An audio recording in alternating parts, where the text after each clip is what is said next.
आणि आता दिवसभरातल्या महत्त्वाच्या बातम्या आपण पाहूया। मराठा कुणबी नोंदी शोधण्यासाठी न्यायमूर्ती संदीप शिंदे समितीला 29 फेब्रुवारीपर्यंत मुदतवाढ। गेल्या 3 ओबीसी मेळाव्यांना भुजबळांची गैरहजेरी चर्चेत असताना प्रकाश एंडगेंचं मोठं विधान, भुजबळ आता सत्तेत राहूनच संघर्ष करणार, रस्त्यावरची लढाई आम्ही लढणार असं वक्तव्य। फोटोतील घड्याळ सांगते तिघांचे 12 वाजले। नितेश राणेंकडून शरद पवार, सुप्रिया सुळे, रोहित पवारांचा विधिमंडळातील फोटो ट्विट। विधान भवनामध्ये राष्ट्रवादीचे आमदार अपात्रतेची सुनावणी सुरू, सुनील तटकरे यांची उलट साक्ष नोंदवणं सुरू। ठाकरे गटाच्या सूरज चव्हाण यांना 7 फेब्रुवारीपर्यंत न्यायालयीन कोठडी, न्यायमूर्ती एम.जी. देशपांडे यांच्या कोर्टाचा निर्णय। किशोरी पेडणेकर 30 जानेवारीला चौकशीसाठी हजर राहणार, आज त्यांनी वेळ वाढवून मागितली।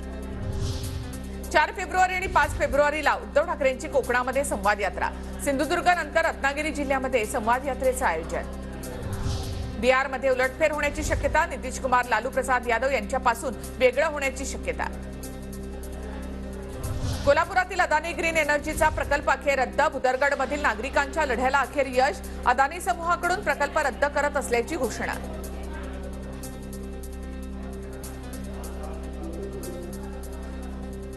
स्थानिकांच्या विरोधानंतर अदानी ग्रीन एनर्जीनं आपला प्रकल्प रद्द केलेला आहे। भुदरगडमधला हा एनर्जी प्रकल्प रद्द करण्यात आलेला आहे। या प्रकल्पाला स्थानिकांनी विरोध केला होता। त्यानंतर अदानी समूहाकडून हा ग्रीन एनर्जी प्रकल्प रद्द करण्यात आल्याची घोषणा करण्यात आली आहे।